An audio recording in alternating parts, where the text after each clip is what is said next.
Striper Derby. It's coming up quick, May 13th through the 15th. Cancel your plans and bring the whole family out to Lake Havasu, Arizona for 2 days of striper fishing fun. This year, Western Outdoor News is giving away a ton of cash and prizes at the event, including the first ever Suzuki Marine $40,000 match for cash opportunity. Yes, $40,000. If the biggest fish weight at the event matches the mystery number, they win $40,000. But that's not all. Suzuki Marine will also be offering a spin to win cash wheel where $3,000 will be awarded during the award ceremony at a spin of our grand wheel of prizes. These are all in addition to our prizes like a Furuno fish finder, Abu Garcia combos, Igloo coolers, Daiwa backpacks and combos, Plano tackle bags, Costa sunglasses, and much, much more. Not only are we offering these great prizes, but the first 150 teams will receive 2 hats, 2 shirts, 2 spools of trilene, and 2 lures. Time is running out, so sign up now for the 2022 Striper Derby at Lake Havasu, Friday, May 13th through Sunday, May 15th. Sign up now at the link in the description of this episode or at wonews.com. We'll see you there at the Striper Derby. Get a yellowtail, let's say, that's not Ike Jime harvested and sell it for $7 a pound. Or they can take an Ike Jime process fish and sell it for $25 a pound. Welcome back to the Western Outdoor News Podcast. We've got another great episode for you this week. We hear from Robby Gant, the brand manager for AFTCO, to discuss the fish processing technique that originated in Japan and is making waves in the States called Ike Jime, and AFTCO's new circuit breaker tool that will increase the quality of your fish. Then, coming off the news that 46% of white sea bass caught in a recent survey were originally from the Hub's SeaWorld Research Institute White Seabass Hatchery, we speak with the senior research scientist at Hub's, Mike Drawbridge. So your question was, do we just, are we done? Do we claim victory and so forth? And the answer to that is no, not yet. We'll check back in with Mark, but first, let's talk about achieving an elevated caliber of fish with the Ike Jime technique with AFTCO's Robby Gant. Yeah, it's a 4-step process that takes your catch from being considered like a fresh fish into a superior grade fish. Okay, and so for people that might have seen this already in the Western Outdoor News 5-on-5 article on page 5 of this week's issue, it's the product, the circuit breaker, is a spool of medical grade steel. Yeah, it's basically a cable with a little handle on the end that allows you to paralyze the fish. That's step 3 in the process. Okay, so let's start at the very beginning here. Throughout this whole process, step 1 would be the brain spike. So you catch a fish, it's on the deck, and step 1 of the Ike Jime process is the brain spike. Talk people through that process. Yeah, so when a fish comes over the side of the boat, he's suffocating, right? And suffocation, just like a human, like if you're underwater, your body experiences, adrenaline rushes and all kinds of weird feelings. Fish have the same thing when they come out of water. And it's those acids and chemicals and stuff that are basically taking the meat and turning it into mush or giving it off flavors. So by simply inserting the spike into the fish's brain, he's now brain dead and he can no longer suffer from suffocation. That's step 1 with the brain spike, and you're cutting off activity to the brain. But let's talk about step 2 is the bleeding process. So with the brain spike, you're still going to let the heart is still going to be beating. So for the bleeding process, correct? Yeah, so we're using the residual energy of the fish, right? So just like you'd mentioned, the heart is still pumping, but you simply make cuts in the membrane behind the gill plate. And I like to submerge the fish in a bucket, head first and just lay them in there. And ultimately what that's doing is it's getting the bacterial load out of the fish. So blood is the largest bacterial load of a fish. And so we want to get that out. So bleeding them just gets rid of, again, more of that fishy bad flavors, and it doesn't allow bacteria to proliferate over your fillets. Got it. Okay. So then after the bleeding process, then we get into the meat and potatoes here of the Ike Jime process, which is called Shinke Jime, which is spinal cord destruction. And that's actually the name of one of my favorite bands in high school was Spinal Cord Destruction. But can you tell people about this now process? Because now the fish is bled out, and you get your circuit breaker, and you start the Shinke Jime process. Tell people about the next step. Yeah, so we encourage people to do a tail cut. And we prefer that because you can visually see the spine of the fish and the neural canal. So the neural canal is basically at 0 degrees on top of the spine. So right above the spine, there's a little hole, and the neural canal holds the actual spinal cord of a fish. So while the first couple steps are playing defense against the natural causes of death, this one we get to play some offense. So by inserting the circuit breaker cable into the neural canal, and you basically just slide it up to the fish's brain till it stops going in, rock it back and forth a few times and pull it out. Now the fish is paralyzed. So the beauty of the paralyzation of the fish is the fillets don't know they're dead.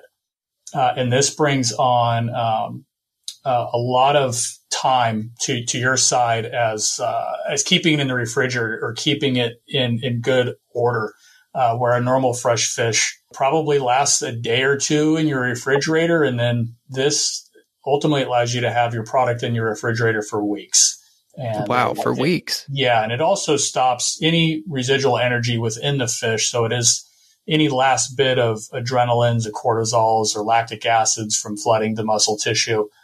This also eliminates that. So it's just the missing link in the whole piece for fish care. And this is new to the States, but this process has been performed in Japan for many, many, many years. You're talking about preventing also rigor mortis, right? Correct. It's exactly what it's doing. It's preventing rigor mortis. So when you die or anything dies, right, the body automatically starts to do things to go into rigor mortis. And so you're basically preventing that from happening, and that gives you the longevity of your product. And you're not only talking about longevity, you're also talking about the quality of the fillets. Can you describe the difference between an Ike Jime fillet versus one that had not been Ike Jime? Yeah, so a couple things that you'll notice. One is smell. So because it doesn't have those acids in the meat, that the smell is actually like the acids that are coming out in a fish. That's a natural consequence of death. So not like way less smell. The texture itself is different. Each fish is going to come out differently. So, but primarily more of a firm meat versus any sort of mush. So you've got something better to grill or to eat. And then last but not least is the taste. It's hard to describe taste, over a podcast, but there's a reason why when you go to a high-end sushi restaurant, why they can charge you so much money for a yellowtail or a bluefin. And it tastes better when you go to those places versus the stuff that you caught yourself off of a boat and ate it that night. And how could that fish taste any better? It's the same fish. And it's because it's harvested using the Ike Jime method. Tell me about the commercial application of this as well. I know this is catching steam with the commercial fishermen that are supplying these fish to the restaurants at a higher price because of Ike Jime. Tell me about how that's been spreading and how that's been growing in popularity. Yeah, well, I think the more the word gets out on the actual method, people are going to understand that there's different, grades of fish. There's what's considered fresh fish. And then if you have Ike Jime, it's just going to be a superior grade. So from a commercial side, when it's sold to, a distributor or a restaurant that their customer wants that higher end fish, they can obviously charge a higher price. So a lot of the bigger commercial, I want to say the smarter commercial guys are using Ike Jime because they could take a yellowtail, let's say, that's not Ike Jime harvested and sell it for $7 a pound, or they can take an Ike Jime processed fish and sell it for $25 a pound. And wow, that big of a difference. Yeah, huge difference. We had a fish that we had caught and brought it to Providence. It's a restaurant up in LA, and Michael's Michelin star rated chef. And he actually told me that when we brought him a fish to basically look at and tell us what he thought of our Ike Jime method. And he's all about Ike Jime, and he only buys Ike Jime fish because it's just better, and the quality's better. It lasts longer. He's got less waste. And at the end of the day, his customers can taste the difference. Right. And in this week's issue of Western Outdoor News, the example that's shown is a bluefin, but it doesn't necessarily have to be tuna, right? Yeah, any fish. This is freshwater fish, saltwater fish. All fish should go through this process if you're looking for superior grade. Okay. So what are some of the more exotic species that you've seen positive results with Ike Jime? And not even exotic, but just, unorthodox. Oh, I mean, from cobias to snappers, groupers, I mean, you name it, it's obvious. Even like I do a demonstration with local vermilion, our local red snapper. And just the visual of an Ike Jime processed vermilion red versus a non, it should, just by looking at it, it's a better quality. Right. And also in this example this week, we have the tail section that was cut open to expose that spinal cord kind of column. Is that generally the method to go for from the tail, or are there other parts of the fish to access the spinal column? Yeah, you can go. The neural canal is what we're shooting for with the circuit breaker, and that runs basically from the tail all the way to the brain. So you can go through the head. However, trying to find that small canal when you can't see it, you really have to be a trained expert to insert the circuit breaker through the head. So, but it can go both. It can go through the head or through the tail, the same exact result. The tail is just easier because you can visually see it. Okay. All right. So let's rewind back and kind of go through the steps really fast. So you've caught the fish. It's over the rail. You administer the brain spike. You bleed that fish. You cut the tail and find that neural canal that you're talking about. And you guide your circuit breaker through that canal. And once the fish, how does it show that you've done this correctly? Yeah, so going back to braining the fish, step one, if the mouth doesn't open and the fins don't flare, you've missed. So make sure you get that reaction. And then on the circuit breaker portion, once you've put the tip of the wire into the neural canal, the fish will he'll make a reaction, whether it be vibration of the skin to literally coming back to life in your hands, depending on how much energy is built up in the fish. You should get some sort of reaction. So if you don't get any reaction, you don't have the circuit breaker in the right spot. You're basically just probably running it through its flesh. And so at this point, are you feeling resistance as you're pushing it in, or is it a pretty smooth glide as the circuit breaker is going through that column? Yeah, certain fish are different. So some are that I've done personally, it's as simple as a glide. And then any resistance that I've ever gotten has been two different ways, I guess. One is there's so much residual energy where the fish is just basically like bucking out of your hand where you can't guide it, the wire in, because he's just flopping all around. Wow. And then the second is because the vertebrae of a fish is a series of vertebrae. The spinal cord is a series of vertebrae. And that wire's got to go from one vertebrae to the next. Most are in a straight line. However, there are some cases where the neural canal is off a little bit. So you might hit a little bit of bone, but you just give it a little twist or a little push and it'll find its way through the canal as you go up the spine there. Okay. And how much time, I know I'm asking a lot of questions here, but it's really fascinating stuff. How much time between the bleed out and the Shinke Jime, this circuit breaker process do you have? Yeah, so that's a great question. And it's about a 30-minute window. And obviously, the sooner you do it, the better. However, you don't want to skimp out on the bleeding process. So I've seen that more times than not where they'll brain spike a fish and then they'll, cut a gill to let it bleed out for a minute before they put it on ice. You really need to get all that blood out of the fish first. So, make sure that all the blood is out. And then you've got, your 30 minutes to do the wire for it to show like a really good result. So if the fish are biting, just leave them in the bucket to bleed and catch another one. Yeah.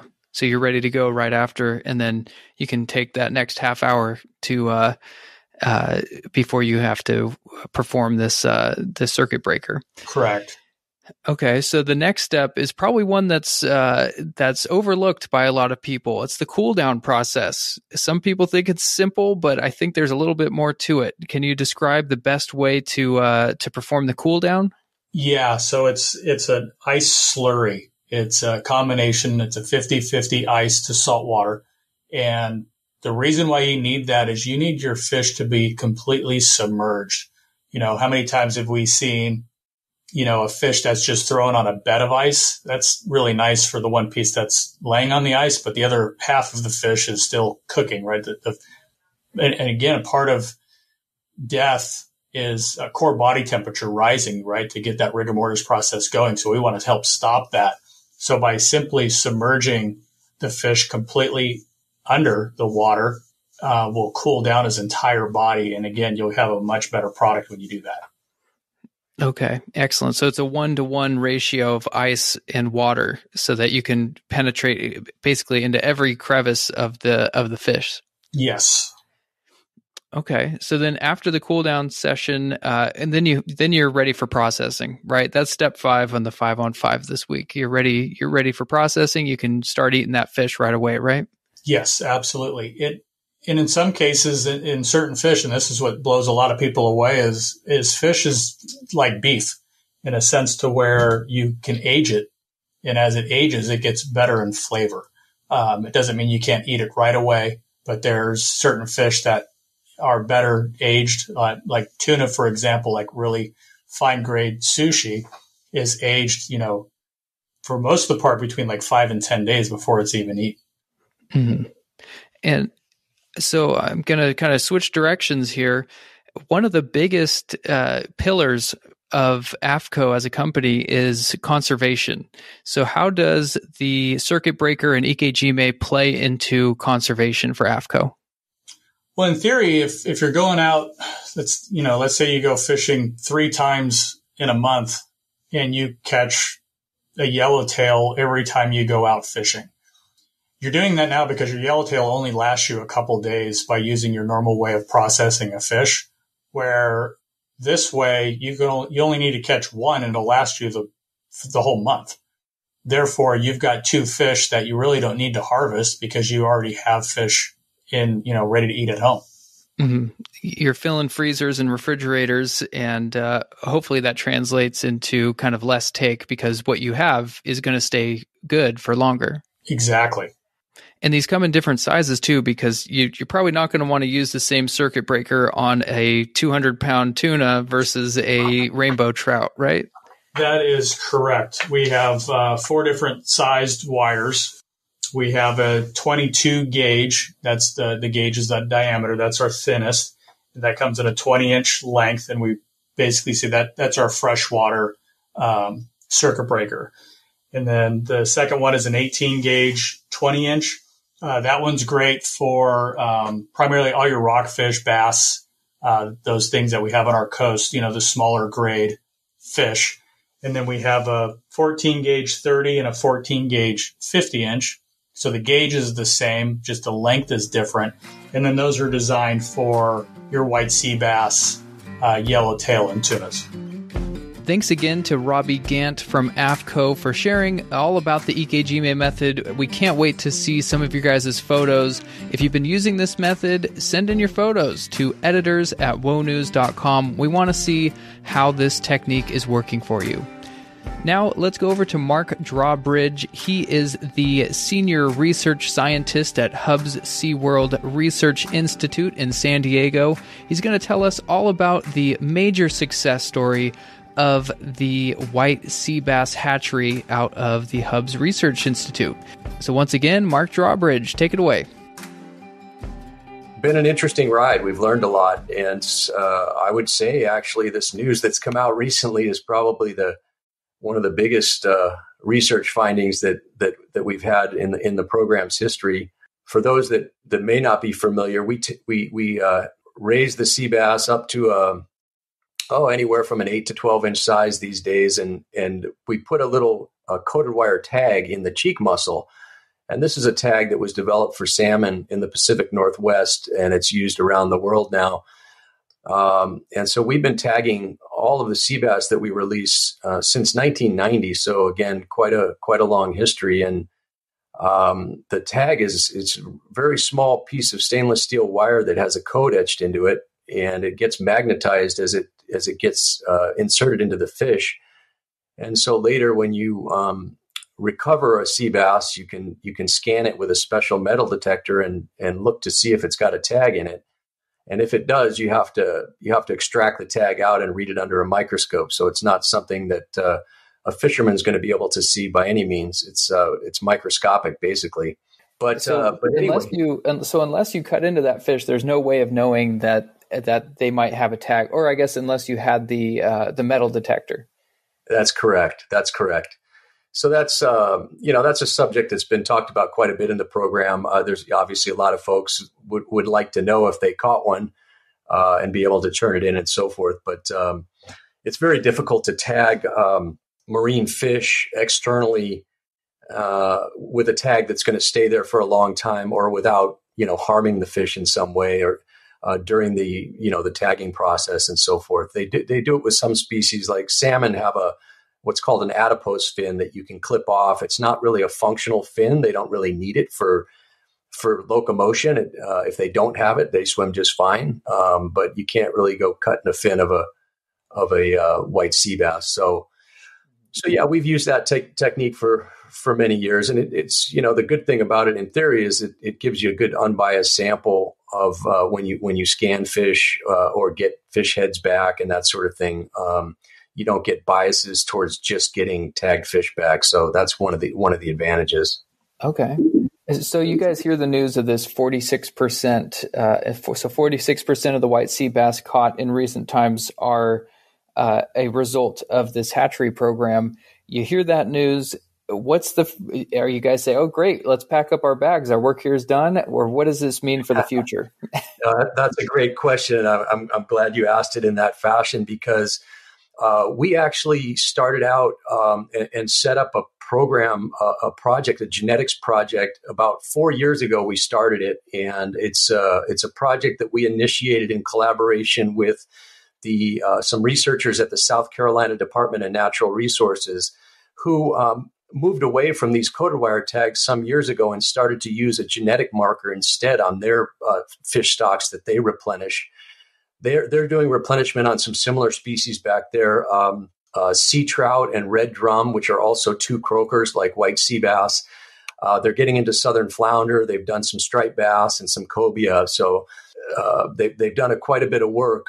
But anyway, they've developed this technique, or I should say applied it. It's a technique that's been developed for quite some time.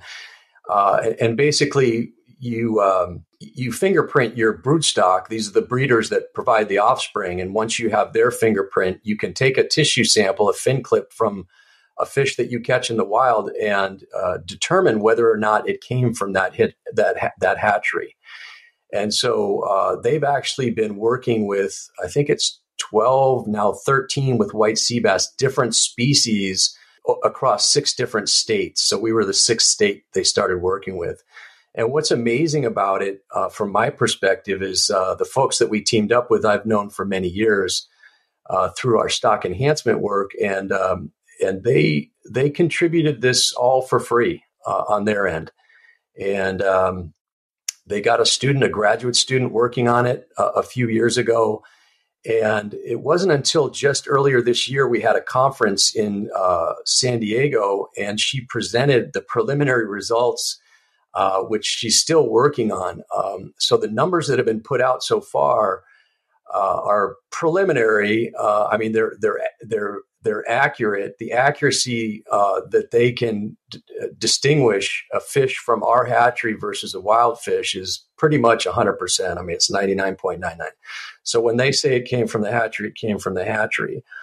But I do want to clarify that the 46% number that was put out there, those are actually subadult fish or sublegal size fish that were caught as part of the Seabass program under special permits. So the actual number of adult fish, we did have some samples come back from adult fish collected in Mexico, of all places. And of those, 30% had a hatchery signature, which was just mind-boggling because we've never gotten a coated wire tagged fish back from Mexico. Wow. So that's more representative. It's still a huge number, 30%. But the 46% again would be short fish. Those would be ones that would still, be 3, 4, 5 years before you could legally catch one, or of a typical size that a recreational person would catch one. So there's still probably likely going to be some mortality out there on those fish. But again, these are still, really large numbers. So your question was, do we just, are we done? Do we claim victory and so forth? And the answer to that is no, not yet. I mean, it's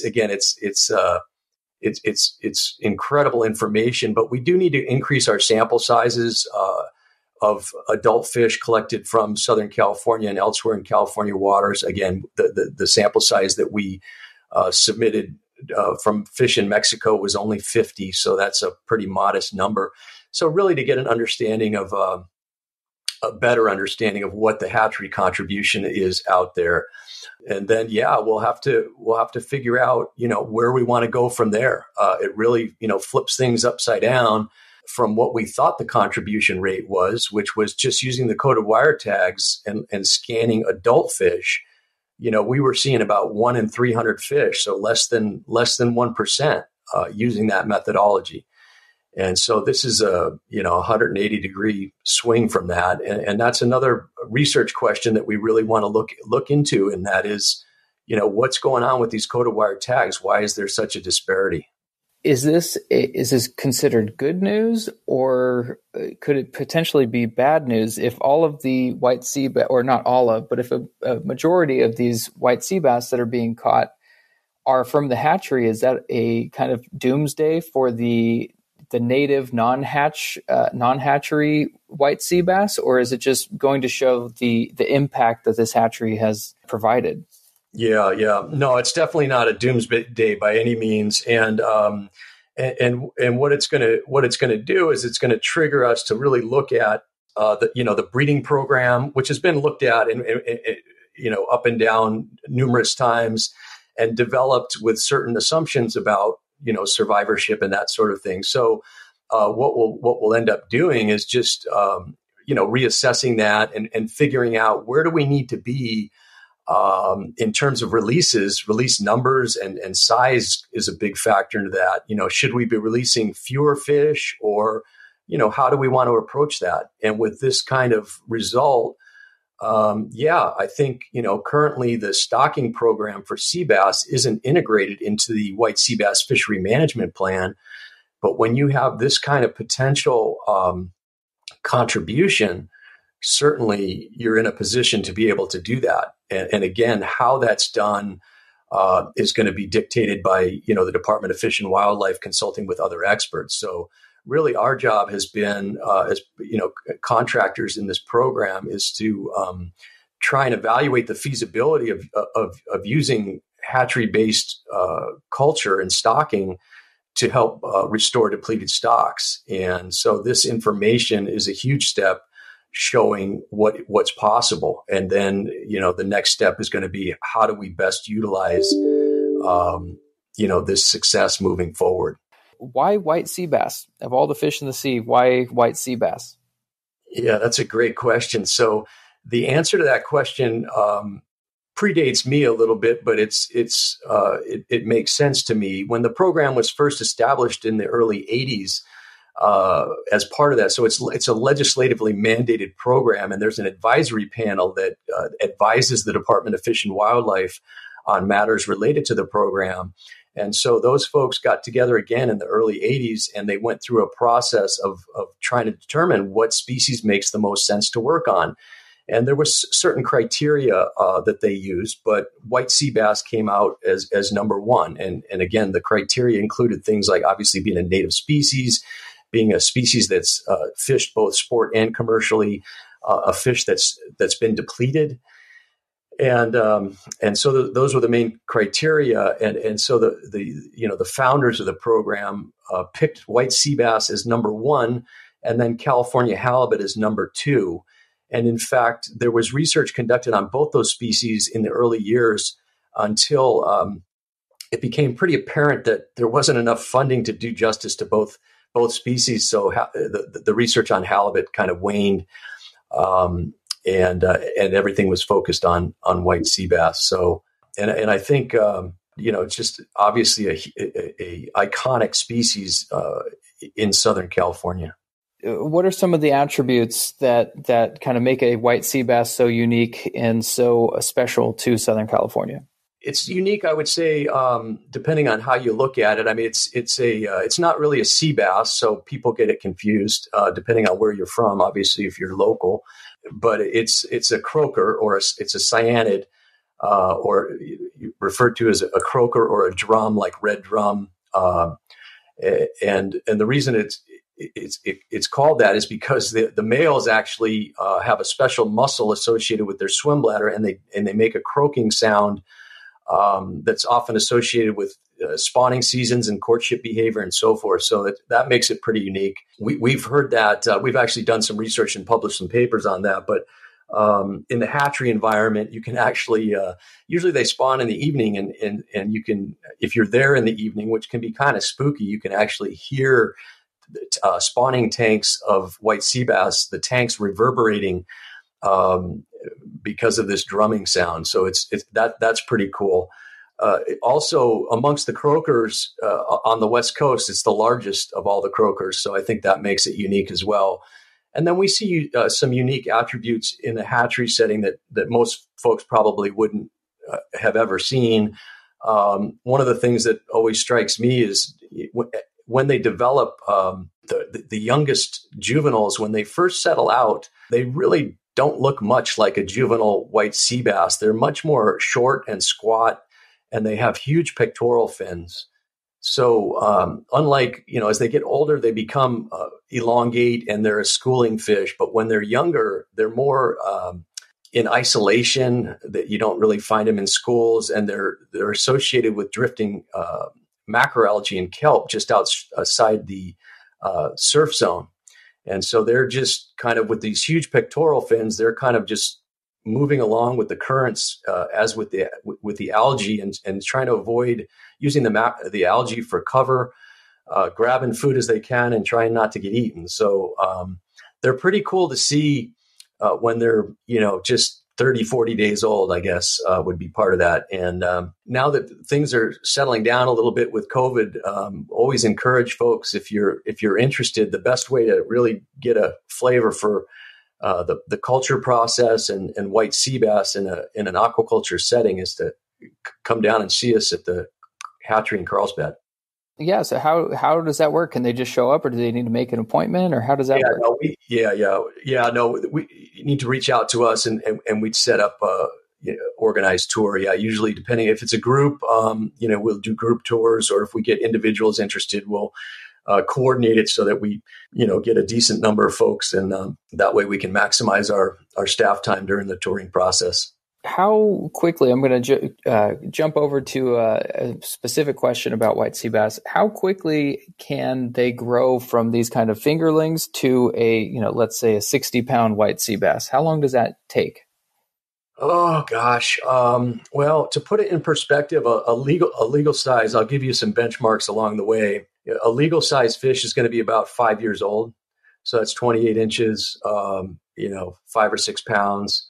so on the smaller side. And then the world record sea bass was speared down in La Jolla some years back, and that was, I believe, 92 pounds. And we aged that fish. You can age fish using their otoliths or ear bones and sectioning those, and they have rings on them like rings on a tree. And so we aged that fish at 24 years old. Depending on your perspective, it's not, that's they don't live that long. And they cover a lot of ground in terms of their reproductive capacity during that period. But, so a 60-pound fish, probably a teenager getting up into maybe 20 years old or so. There's also a lot of discussion about the white sea bass reactions to moon and tide cycles. It's very important when white sea bass fishing. So what are some of the evidence, or what's some of the evidence that you've seen as they react to moon cycles and tides, and why is that so important? Yeah, that's an interesting question. I don't know if I have a really good answer for that. I know, a lot of marine life in general is very, very tuned into lunar and tidal cycles. Obviously, lunar and tidal cycles are very much interconnected. So it's really hard to say, other than, I think it's very likely that, a lot of the prey even is in tune with lunar cycles. And so that can very easily influence fish higher up the food chain. So smaller bait fish and even squid. Yeah, it works its way all the way up. As an angler, what can we do to help the white sea bass population? Following regulations is a good one. I think the regulations are in place to ideally optimize the management of the species, and that's pretty critical. Practicing catch and release, if that's something that you want to do. Obviously, white sea bass are incredibly good eating, so that can be a hard one. Supporting the sea bass program is a good way to go. We work directly with the Coastal Conservation Association of California. And so supporting that entity, they coordinate the activities of a bunch of volunteer groups that help us raise the sea bass from about a 3 or 4 inch size to the larger size, 8, 10, 12 inches that I mentioned previously. So supporting their efforts, either by joining, any kind of financial contributions, volunteering at the grow out facilities. I think there's 9 of those currently in place, as far north as Channel Islands Harbor in Ventura. And then we have one that we operate out of Catalina, and there's a couple down in San Diego Bay.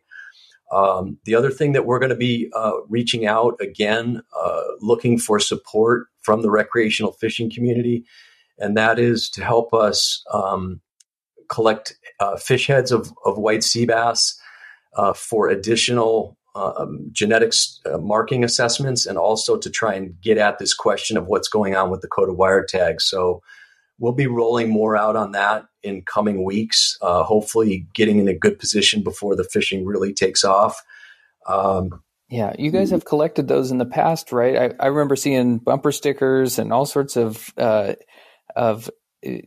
messages asking to, keep white sea bass heads. We want them.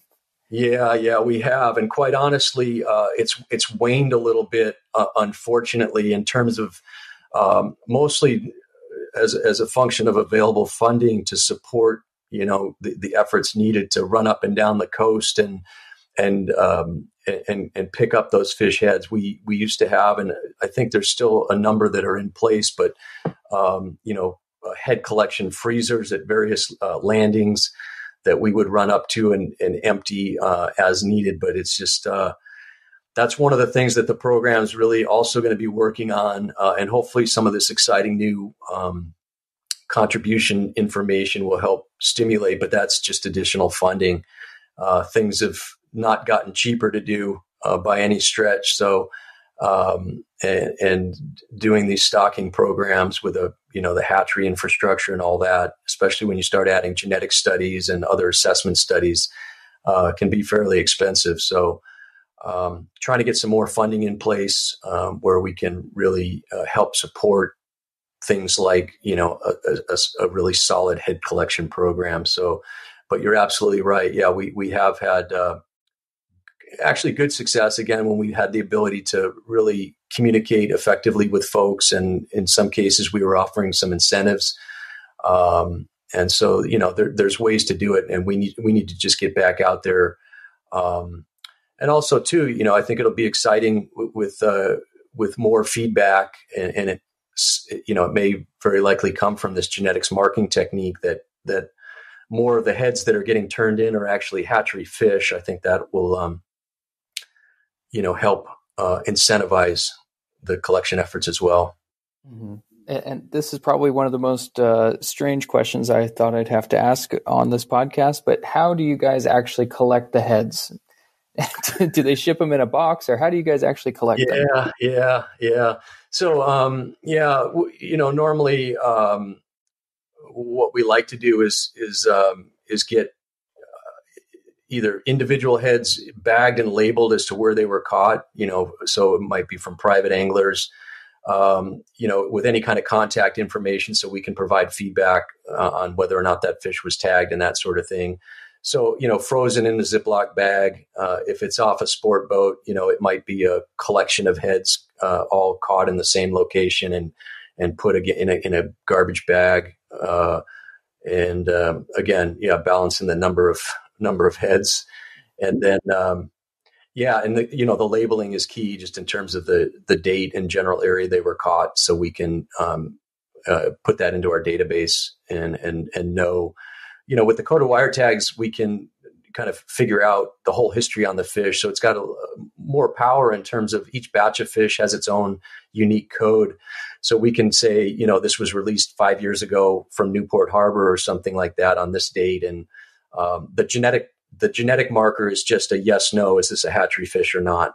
So that's one of the differences there. But and then, we also go to commercial markets and we'll scan heads there as they come in off the boats. So there's a number of different ways, but right now we're actually trying to collect the heads and keep the heads, because we want to have those tested for genetic mark before we discard them. And so if we find out that it's marked genetically but not with the coded wire tag, then we can look to see if the tag is still in the head but demagnetized, or if in fact the tag has been shed from that head. Okay. Wow. I mean, this seems like a massive undertaking between the tagging and the raising of the hatchlings, and the whole process start to finish seems extremely intricate, and a lot of it's very time consuming and a lot of work. So we're very grateful that this program exists and that you get the support that you need from CCA, and that you've done all this work that you guys have so far, and it's paying off. So, Mark, I truly appreciate the work that you've done. Is there anywhere you'd like to direct anybody to find out more about this program, a website, anything like that? You can certainly look on our Hub SeaWorld Research Institute website and get a bit more information from that. Or connect with your local CCA chapter and get information that way. But I appreciate that, Brad. And it's definitely, it's a huge team effort, and thanks to all the volunteers and so forth that have worked so hard. And same thing with the staff that we've had over the years. This, genetics, everybody works so hard on this, and it's a big ocean out there once you start releasing these fish. So we're all super excited. And if you're listening to this, you should be excited too about the White Seabass Hatchery success. Thanks again to Mike Drawbridge from Hub's SeaWorld Research Institute in San Diego. We appreciate him being on the show today, and appreciate him and his team for all the work that they've put into the White Seabass Hatchery. Thanks again to AFTCO's Robby Gant talking about the Ike Jime technique and AFTCO's new circuit breaker product. And just like that, we're off to the Striper Derby. We're heading out to Lake Havasu this weekend, May 13th through the 15th. If you'd like to join us, we're still taking registration on site at Anderson Toyota on Friday, the 13th of May. We'll see you there at registration, and we'll see you at the Striper Derby this weekend. See you next week.